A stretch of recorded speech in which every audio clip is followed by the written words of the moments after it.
આવેલા શ્રી સમસ્ત ગુજરાત બ્રહ્મ સમાજ દ્વારા રાજ્યકક્ષાના તથા કલ્પવૃક્ષ ફાઉન્ડેશન ટ્રસ્ટ દ્વારા રામ રાજ્ય આયોજિત લાઈવ રામ કોન્સર્ટ ભવ્ય આતશબાજી અને મહાઆરતી લાઈવ સંગીત તારીખ 20મી જાન્યુઆરી 2024ના રોજ સાંજે 6 વાગ્યાથી રાત્રિના 9 વાગ્યા સુધી અનેક મહાનુભાવો ઉપસ્થિત રહ્યા અને ગિરીશભાઈ ત્રિવેદીએ આ અવસર ઉપર એક અયોધ્યામાં રામ મંદિરનું નિર્માણ થવા જઈ રહ્યું છે ત્યારે કાર્યક્રમને વધાવવા લોકોનો સહયોગ આપ્યો હતો અને જે 500 વર્ષ પછી એક અનેરું દેશમાં જોવા મળી રહ્યું છે।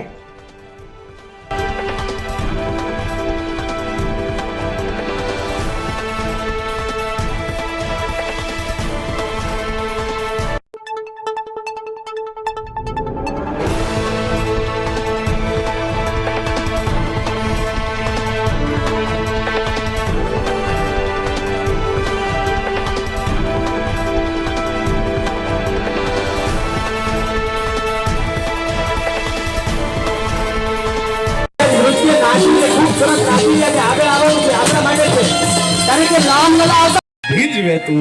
તને વરસાદ ભાવે રામના ભજનની અંદર જ્યારે ભીંજાવા માટે આવ્યા છીએ આપ સૌને હું નમ્ર વિનંતી કરું છું કે આનંદ કરશો, મોજ કરશો। આજે નઈક નવા અલગ અલગ વિવિધ ડાન્સને પણ માણવાના છે।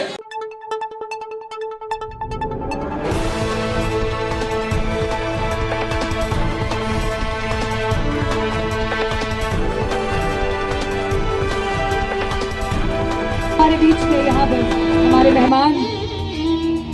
पारुल बेन वर्मा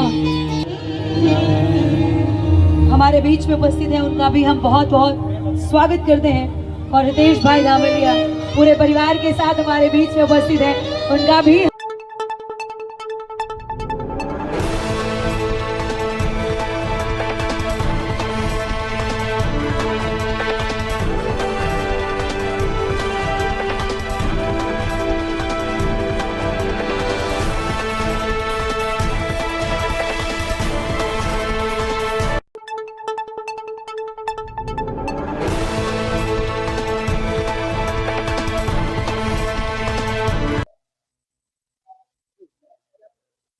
मैं शरद ठाकर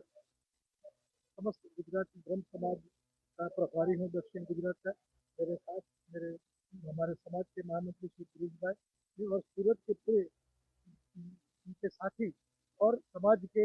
सब सन्निष्ठ मित्रों ने मिल के आज आयोजन किया है। जब रामलला से 22 तारीख को पधारने जा रहे हैं, 496 ईयर का जो संघर्ष चल रहा है, मगर मैं उसमें एक चीज देखता हूँ, हम राम को जानते हैं संपूर्ण एक मर्यादा पुरुषोत्तम, तो मुझे लगता है कि उनके जीवन में जो था वो आज उनके पश्चात भी 500 वर्ष के संघर्ष काल के बाद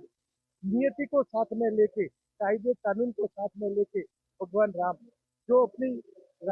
राजधानी थी अयोध्या, जो उनकी मातृभूमि थी और जो अयोध्या के राजा दशरथ का जैसे महल था उसमें जैसे विराजमान थे, ऐसे ही भव्य मंदिर में विराजमान होने जा रहे हैं। तभी आज का जो एक प्रोग्राम है सूरत वासियों के लिए, ब्रह्म समाज के लिए एक अपनी भावनाओं को प्रकट करना, राम के प्रति श्रद्धा, अपने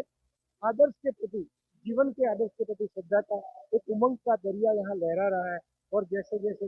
अभी गिरीश भाई ने जैसे बताया कि एक माहौल ऐसा बन रहा है कि 22 तारीख को अभी लोग सोने नहीं वाले, ऐसा मुझे लगता है। कितनी प्रतीक्षा, कितने सालों की प्रतीक्षा यदि अपने जीवन में सामने खींच रही है कभी एक अन्य। और मैं देख रहा था आज मेरे पीछे अभी जो चल रहा था सबरी का और राम का जो मिलन हो रहा था, मेरे पीछे बहनें रो रही थी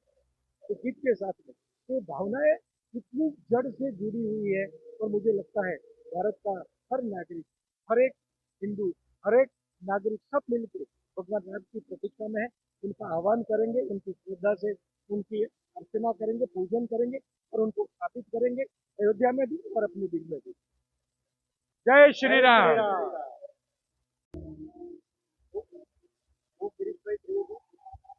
महामंत्री समस्त गुजरात ब्रह्म समाज राज्य कक्षा समग्र भारत वर्ष में आज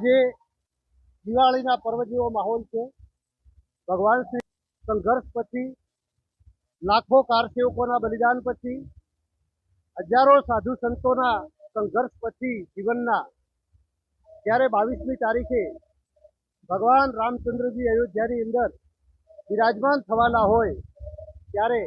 સમગ્ર ભારત વર્ષમાં હર્ષોલ્લાસ અને દિવાળીના પર્વ જેવો માહોલ છે ત્યારે અમે સુરતના આંગણે શ્રી સમસ્ત ગુજરાત બ્રહ્મ સમાજ રાજ્ય કક્ષા અને કલ્પવૃક્ષ ચેરિટેબલ ટ્રસ્ટ દ્વારા આ એક સુંદર રામ કોન્સર્ટનું આયોજન કરવામાં આવ્યું છે, જેમાં ભગવાન શ્રી રામની મહાઆરતી કરશું અને ભગવાન શ્રી રામની આરાધના કરી અને ભવ્યથી ભવ્ય કાર્યક્રમની ઉજવણી કરશું.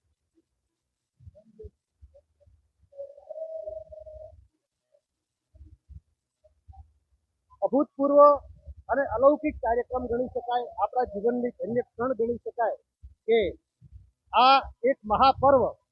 આપણી નજર સમક્ષ જે થવા જઈ રહ્યું છે તેના માટે અમે અમારી જાતને અને સમગ્ર ભારતવાસીઓ, સમગ્ર સનાતનીઓ ખૂબ જ ગૌરવની લાગણી અનુભવે છે.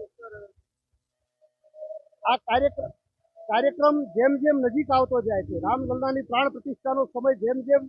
એનું કાઉન્ટડાઉન થઈ ગયું છે ત્યારે લોકો અનેરો ઉત્સાહ એટલે એમ ગણી શકાય કે છાતી ગદગદ દરેક વ્યક્તિની, દરેક હિન્દુસ્તાનીની ખુલી રહી છે.